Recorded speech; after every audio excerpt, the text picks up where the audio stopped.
Hello नमस्कार दोस्तों, एक बार फिर स्वागत है आपका अपने यूट्यूब चैनल मास्टरमाइंड बीपीएस पर। और जैसा कि आपने कल देखा, कल काल का चैप्टर पढ़ाया गया था। किस तरीके से आपको बताया गया है, इससे आपको लग रहा होगा कि कितना परीक्षा में आ सकता है और कितना नहीं। इसी तरीके से सभी प्रतियोगिता परीक्षाओं में आपको ये कंटेंट देखने मिलेगा और मेरी उम्मीद यह रहेगी कि बेहतर से बेहतर आपको कंटेंट दिया जाए मेरे द्वारा। अब बात चल रही थी काल की, और काल हम लोग पढ़ चुके हैं, काल का एक पार्ट। बाकी कुछ लोगों की कमेंट आई कि सर इसका पार्ट दूसरा डाल दिया जाए और जितना रह गया है उसको भी कंप्लीट करा दिया जाए।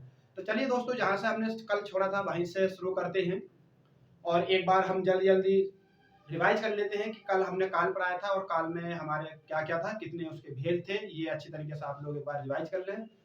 कल बात चल रही थी काल की, और काल में जैसे पढ़ा कि काल आखिर क्या होता है। तो काल हम उस चीज को बोलते हैं जो समय एक बार बीत चुका हो या बीत जाता है, वो दोस्तों आपका काल कहलाता है। और काल के आपके 3 प्रकार बताए गए थे कल, जिसमें पहला था आपका भूतकाल, दूसरा वर्तमान काल और तीसरा भविष्य काल। तो बात चल रही थी दोस्तों भूतकाल की। जैसा कि भूतकाल तो आपका कंप्लीट हो गया है और भूतकाल में भी आपके 6 प्रकार बताए गए थे, यानी कि भूतकाल के 6 भेद बताए गए थे। अब बात चलती है आपकी दोस्तों वर्तमान काल की। बात चलती है कि वर्तमान काल, वर्तमान काल, प्रेजेंट, प्रेजेंट टेंस। तो देखिए दोस्तों, वर्तमान काल आखिर है क्या। वर्तमान काल उस काल को कहा जाता है जिस क्रिया के द्वारा यह पता चलता हो कि क्रिया अभी हो रही है, उसे हम वर्तमान काल कहते हैं। और इन सभी क्रियाओं के अंत में आपको ता है, ती है, ते है, ऐसे प्रत्यय देखने को मिलते हैं। तो लिखना शुरू करें अपना, और देखिए हेडिंग डालें वर्तमान काल, और परिभाषा में दोस्तों आपको लिख देना है यहां पर कि जिस क्रिया के द्वारा, जिस क्रिया के द्वारा, क्रिया के द्वारा यह पता चलता हो कि क्रिया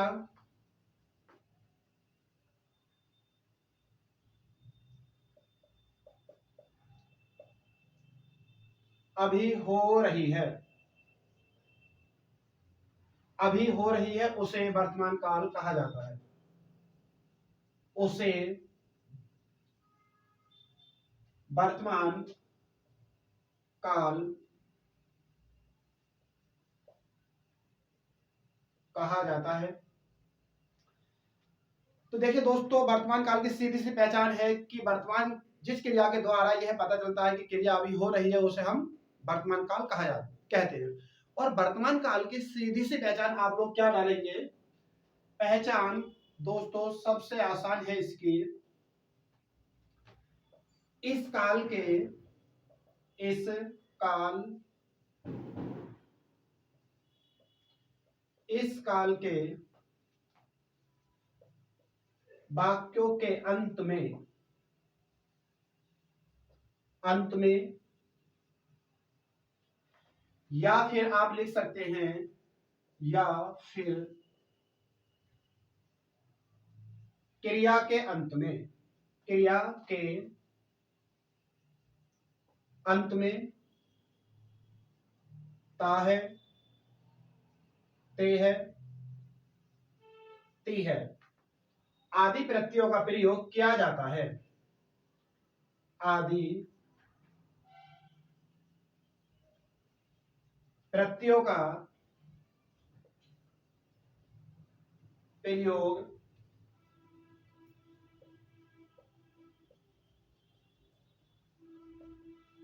किया जाता है, उसे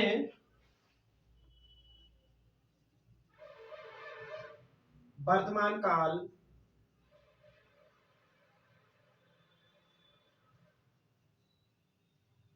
कहा जाता है। तो सीधा से दोस्तों आपको कुछ नहीं करना है, सीधा याद रखना है कि जिन क्रियाओं के द्वारा यह पता चलता है कि समय अभी बीत रहा है, यानी कि जो समय अभी बीत रहा है वही समय क्या कहलाएगा, आपका वर्तमान काल कहलाएगा।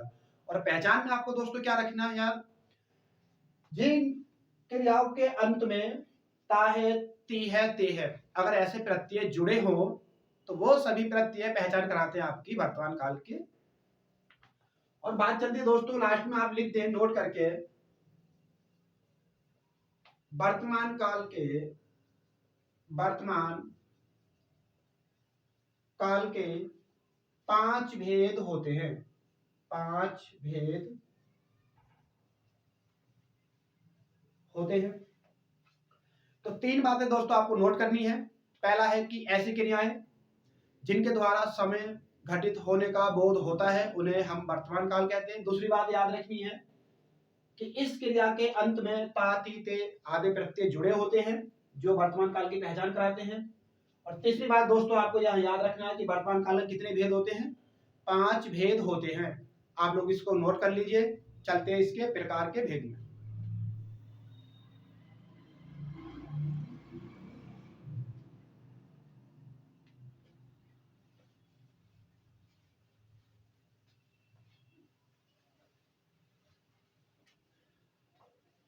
तो चलिए दोस्तों देखते हैं वर्तमान काल के 5 भेद हैं और वो कौन कौन से हैं। नंबर 1 पर आएगा आपका सामान्य वर्तमान, सामान्य वर्तमान काल। तो सामान्य वर्तमान काल दोस्तों क्या होता है, ऐसी क्रियाएं जिसमें किसी भी प्रकार के समय का बोध नहीं होता उसे सामान्य वर्तमान काल कहा जाता है। यानी कि जो समय वर्तमान काल में घटित हो रहा है, जो समय वर्तमान काल में घटित हो रहा है लेकिन उसके घटित होने का निश्चित पता नहीं चलता है, वही क्या कहलाता है, आपका सामान्य वर्तमान काल कहलाता है। देखिए सामान्य वर्तमान काल में दोस्तों आपको क्या लिखना है, ऐसी क्रियाएं, ऐसी क्रियाएं जिनसे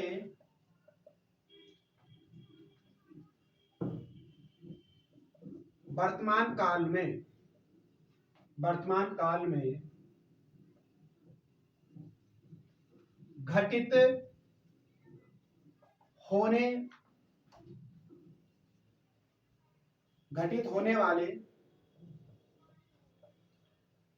समय के बारे में, समय के बारे में निश्चित बोध नहीं होता,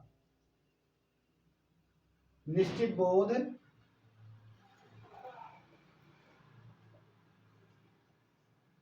नहीं होता, उसे सामान्य वर्तमान काल कहा जाता है। सामान्य वर्तमान काल कहा जाता है, वर्तमान काल कहा जाता है। इसके उदाहरण देख लेंगे। तो एक बार दोस्तों फिर समझेंगे, ऐसी क्रियाएं जो वर्तमान काल में तो घटित हो रही हो लेकिन उनके घटित होने ना होने का निश्चित बोध नहीं होता है, तो वही घटित होने वाला समय आपका क्या कहलाता है, सामान्य वर्तमान काल। जैसे उदाहरण लिखेंगे, काव्या निबंध लिखती है, उदाहरण देखेंगे, काव्या निबंध लिखती है। नंबर 2 में देखिए, दीपक मिठाइयां खाता है। नंबर 2, दीपक मिठाइयां खाता है। और नंबर 3 पे है दोस्तों, सुरभि टीवी देखती है। नंबर 3, सुरभि टीवी देखती है। और नंबर 4 दोस्तों लिख लेंगे, बच्चे बरसात में नहाते हैं। नंबर 4, बच्चे बरसात में नहाते हैं। ठीक है दोस्तों, चारों उदाहरण आप लिख लेंगे, परिभाषा लिख लेंगे। चलते इसके अगले प्रकार में।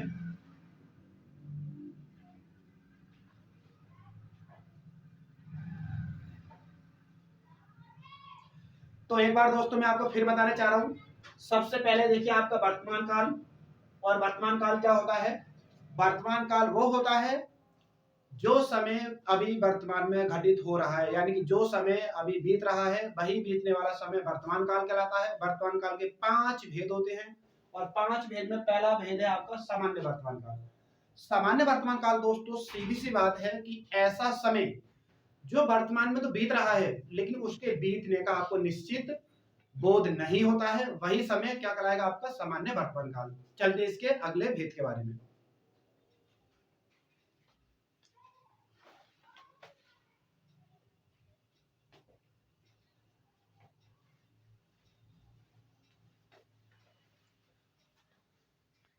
तो चलिए दोस्तों देखते हैं इसका दूसरा पार्ट। दूसरा है आपका अपूर्ण अपूर्ण वर्तमान काल। और दोस्तों अपूर्ण वर्तमान काल का एक नाम और है जिसे बोलते हैं तात्कालिक वर्तमान काल। इसका अगर दूसरा नाम पूछा जाए तो यह है तात्कालिक वर्तमान काल। तात्कालिक का मतलब होता है दोस्तों, तात्कालिक यानी तत्काल, तत्काल में बीतने वाला समय, जो हाल फिलहाल में समय बीत रहा होगा, वर्तमान में तो बीतेगा लेकिन वर्तमान काल में भी हाल फिलहाल में जो समय अभी बीत रहा होगा वो कहलाता है तात्कालिक वर्तमान काल। या फिर दोस्तों यह है अपूर्ण वर्तमान काल। अपूर्ण का मतलब भी वही है कि ऐसी क्रियाएं जो हाल फिलहाल में घटित हो रही हो, या फिर ऐसी क्रियाएं जो हाल फिलहाल की घटनाओं की जानकारी देती हैं, वो सभी क्रियाएं क्या कहलाती हैं? अपूर्ण वर्तमान काल। तो चलिए लिखते हैं इसकी परिभाषा कि ऐसी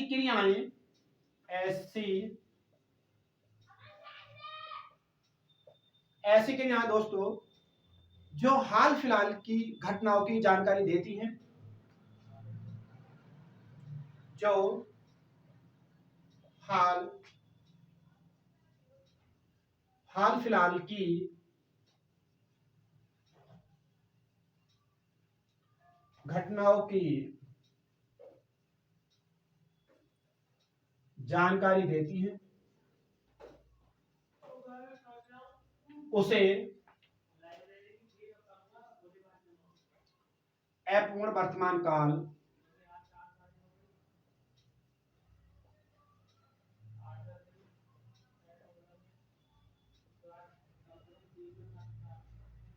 अपूर्ण वर्तमान काल कहा जाता है। यानी जिन क्रियाओं से वर्तमान में हो रहे घटित समय के बारे में जानकारी मिलती है, जो अभी आपका हाल फिलहाल में बीत रहा है, उस समय को हम क्या कहते हैं? अपूर्ण वर्तमान काल। और ये क्रियाएं दोस्तों ऐसी होती है जो तुरंत होने वाले कार्य को दर्शाती है। तो आप लोग नोट में कहीं लिख देंगे, नोट में दोस्तों आपको लिख देना है, यहाँ पर बहुत अच्छा पॉइंट है और पूछा भी जाता है। ध्यान से लिखना है कि ये क्रियाएं हमेशा तुरंत होने वाले कार्य की जानकारी देती है। तो यहाँ दोस्तों आपको लिख देना है कि ये क्रियाएं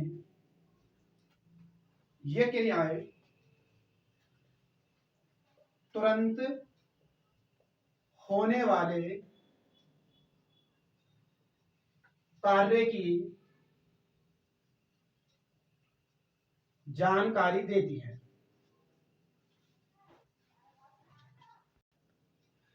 तो दोस्तों ये क्रियाएं हाल फिलहाल होने वाले कार्य की तुरंत जानकारी देती हैं। इसका सीधा सा उदाहरण लिखेंगे आप लोग। निधि यात्रा कर रही है। निधि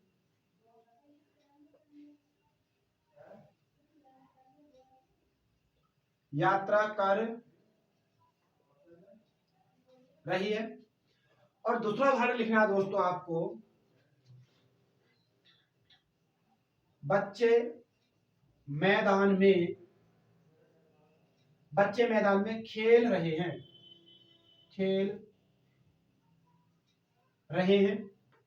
और नंबर 3 लिखना है आपको दोस्तों, किसान अपनी फसल काट रहा है। और नंबर 4 दोस्तों लिखना है, सीता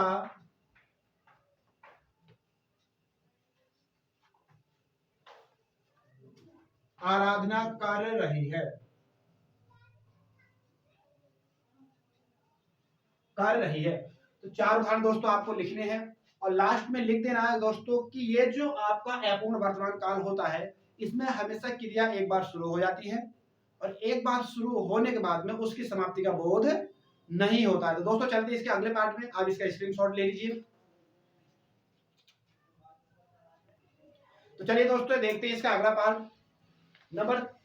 अगला पार्ट है दोस्तों पूर्ण वर्तमान काल। पूर्ण वर्तमान काल मतलब पूर्ण का मतलब जो क्रियाएं वर्तमान काल में शुरू होकर वर्तमान काल में ही पूर्ण हो जाती हैं, ऐसी क्रियाएं हमारी क्या कहलाती हैं? पूर्ण वर्तमान काल। जैसे तो पहले दोस्तों इसकी उदाहरण परिभाषा लिख लेंगे। ऐसी क्रियाएं जो वर्तमान काल में शुरू होकर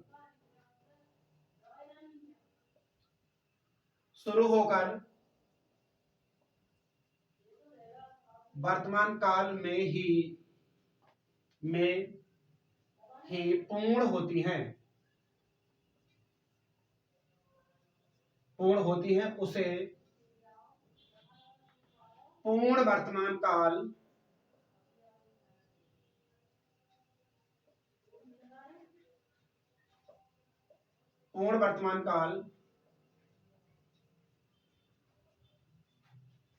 कहा जाता है। और दोस्तों इसमें पहचान के लिए एक बड़ा अच्छा प्रत्यय के रूप में शब्द जोड़ दिए जाते हैं। जैसे रोहन घर से आया है,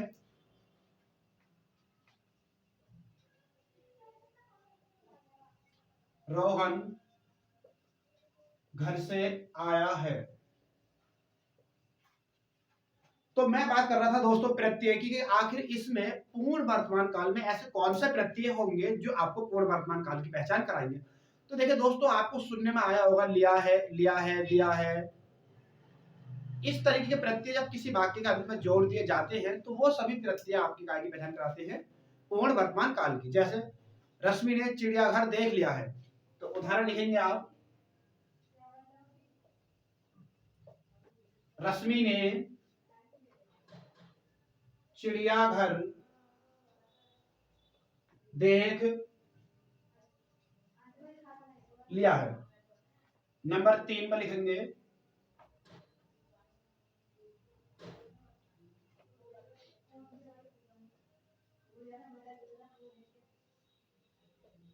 हिमांशी ने अपना पाठ याद कर लिया है। तो देखिए दोस्तों पूर्ण वर्तमान काल की एक सीधी सी पहचान है, जिन वाक्यों का अंत में लिया है, दिया है, किया है ऐसे अगर प्रत्यय जुड़े हों तो वो सभी वाक्य आपके पूर्ण वर्तमान काल की पहचान कराते हैं। इसका नोट कर लीजिए और इसका स्क्रीनशॉट जो बच्चे लेने चाह रहे हैं वो ले लीजिए। फिर चलते हैं इसके अगले पार्ट में। तो चलिए दोस्तों इसका देखते हैं अगला पार्ट। और अगला देखिए प्रकार है इसका संदिग्ध वर्तमान काल। जैसा कि आप जानते हैं संदिग्ध होता है संदेह। तो दोस्तों संदिग्ध का मतलब होता है संदेह। और जब किसी क्रिया का वर्तमान काल में होने पर संदेह हो तो उसे क्या कहेंगे आप लोग? संदिग्ध वर्तमान काल। परिभाषा बड़ी सीधी सी है इसकी, 2 शब्दों की है संदिग्ध वर्तमान काल की, कि जब किसी क्रिया का वर्तमान काल में होने पर संदेह हो तो उसे संदिग्ध वर्तमान काल कहा जाता है। जैसे जब क्रिया का, जो लिखना चाहें बच्चे लिख सकते हैं, जब क्रिया का वर्तमान काल में होने पर, क्रिया का वर्तमान काल में होने पर संदेह हो तब उसे संदिग्ध वर्तमान काल कहा जाता है।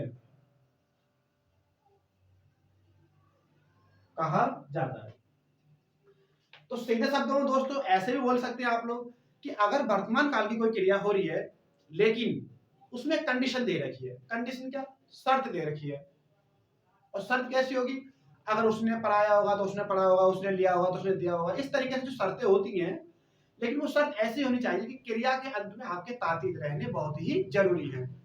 तो जब किसी क्रिया का वर्तमान काल में होने पर संदेह हो तो वो भी आपका संदिग्ध वर्तमान काल कहलाता है। या फिर ऐसे मान लीजिए जब दो क्रियाएं एक साथ हो रही हो वर्तमान काल में, जब दो क्रियाएं वर्तमान काल में एक साथ हो रही हो लेकिन एक क्रिया का होना दूसरी क्रिया पर निर्भर करता हो, एक क्रिया का होना अगर दूसरी क्रिया पर निर्भर करता है तो वो भी आपका संदिग्ध वर्तमान काल कहलाता है। तो इसमें नोट में आप लिख देंगे या सीधा उदाहरण लिख लेंगे। पहला उदाहरण देखिए, कविता एक अच्छी कहानी पढ़ती होगी। तो पहला उदाहरण है, कविता एक अच्छी कहानी पढ़ती होगी। नंबर 2 पे लिखिए दोस्तों, वह बाजार से आता होगा। वह बाजार से आता होगा। और नंबर 3 पर लिखना आपको, बच्चे खेल खेलते होंगे। बच्चे खेल खेलते होंगे। और नंबर 4 पर आपको लिख देना है, वह खाना बना रही होगी। वह खाना बना रही होगी।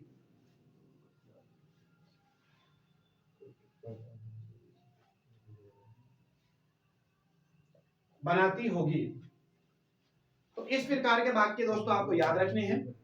जिन वाक्यों के अंत में तातीते दे रखा हो, रहा रही दे रखे हो, लेकिन संदेह पैदा कराने के लिए अगर कोई शब्द वहां दे रखा है उन्होंने, तो वो आपका कहलाएगा संदिग्ध वर्तमान काल। जैसे पढ़ती के बाद में होगी, ये संदेह उत्पन्न कराएगा।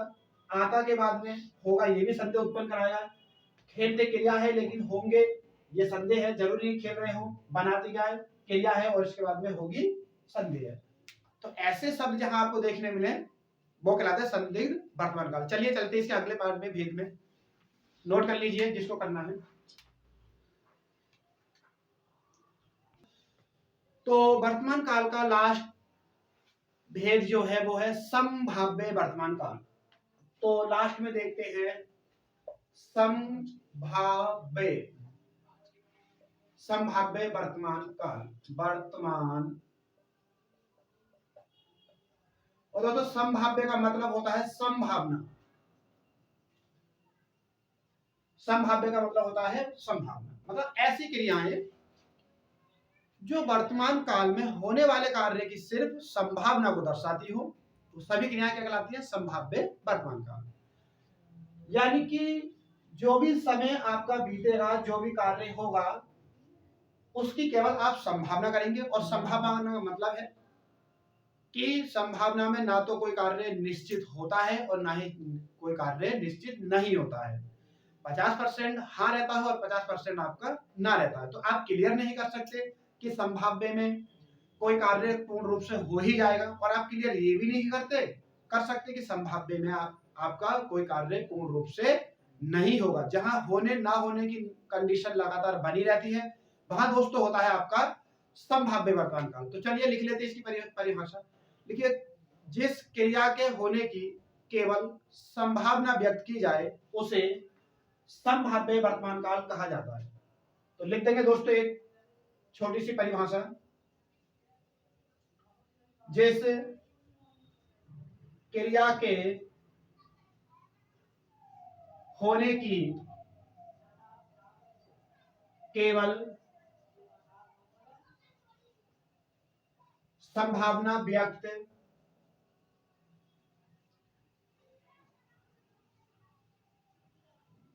व्यक्त की जाती है उसे संभाव्य वर्तमान काल कहा जाता है। तो हमें दोस्तों एक बात इसमें आप ध्यान रखनी है कि संभावना जब किसी वाक्य में दर्शाई जाती है तो उसमें हमेशा वाक्य शुरू करने से पहले कोई ऐसा शब्द दे दिया जाता है जिससे आपकी पहचान अलग पड़ जाती है।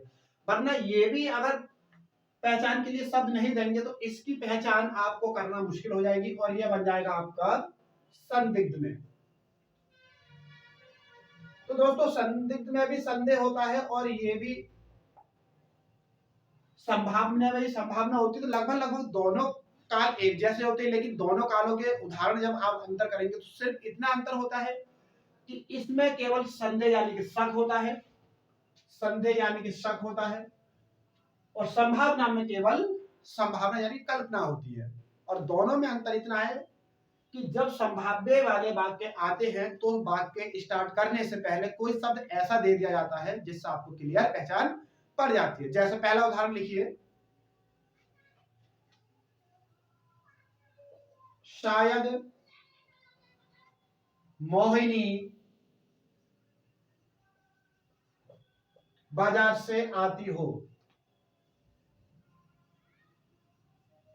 आती हो।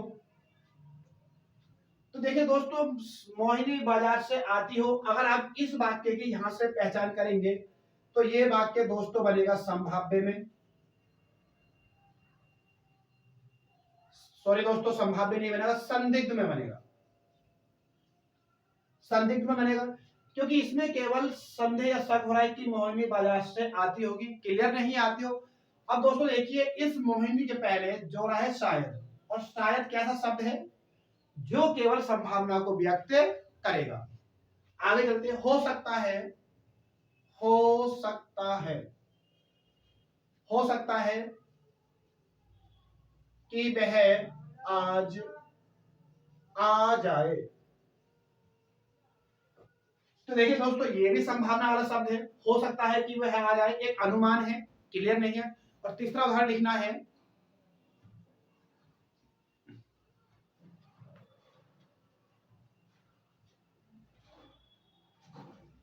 शायद बच्चे, शायद बच्चे स्कूल जाते हो। तो जल्दी से दोस्तों नोट कर लीजिए और चलते हैं इसके अगले पार्ट में। तो चलिए दोस्तों, अब बात चलती है नंबर 3 पर, और नंबर 3 पर आपका कौन सा काल आने वाला है? भविष्य काल। भविष्य काल, और भविष्य काल की दोस्तों क्या पहचान आपको याद रखनी है? कुछ नहीं करना है, सिर्फ याद ये रखना है कि जो समय आगे आने वाले टाइम में बीतेगा वो क्या कहलाएगा? आपका भविष्य काल। ऐसी क्रियाएं, ऐसी क्रियाएं जिनसे यह पता चलता हो, यह पता चलता हो कि समय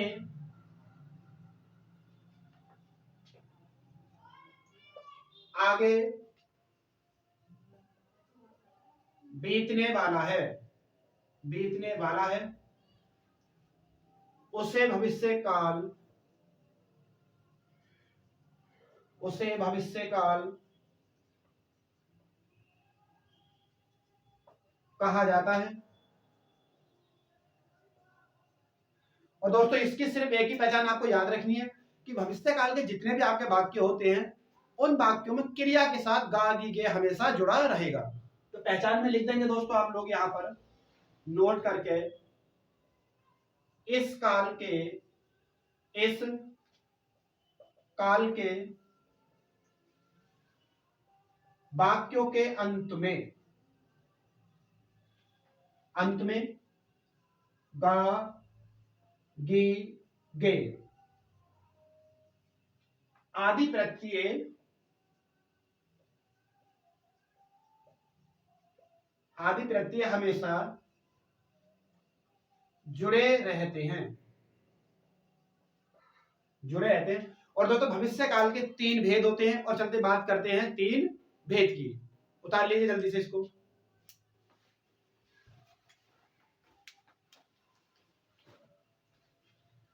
दोस्तों बात करते हैं भविष्य काल के भेद की बारे में।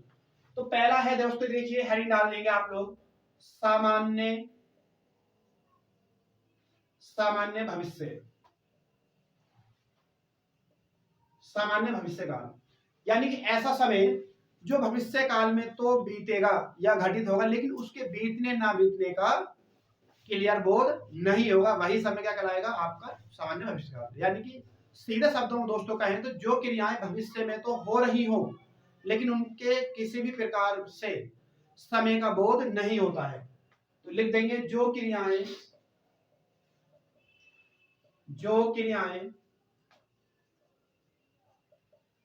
भविष्य में तो घटित हो रही हो, लेकिन उनसे किसी भी प्रकार के समय का बोध नहीं होता, समय का बोध नहीं होता, उसे सामान्य भविष्य काल कहा जाता है, सामान्य भविष्य काल कहा जाता है। जरा पहला उदाहरण दोस्तों, बालक किताब पढ़ेगा, बालक किताब पढ़ेगा। दूसरा उदाहरण लिखना है आपको, दीपा मेले में घूमेगी, दीपा मेले में घूमेगी। और नंबर 3 यहां लिख देना दोस्तों आपको, लेखक कविता लिखेगा, लेखक कविता लिखेगा। और नंबर 4 हिमांशी डॉक्टर बनेगी।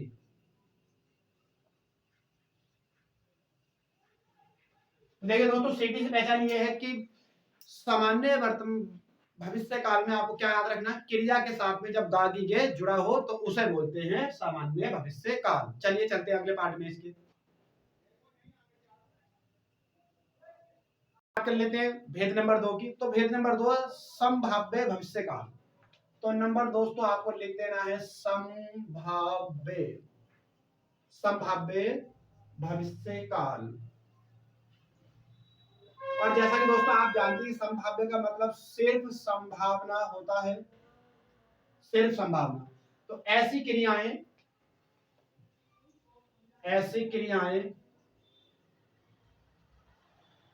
जो केवल भविष्य में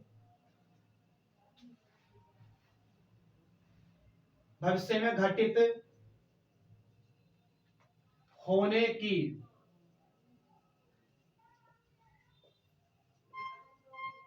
संभावना उत्पन्न करती हैं,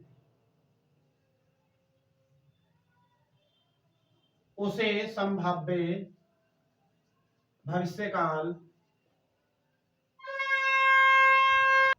कहा जाता है।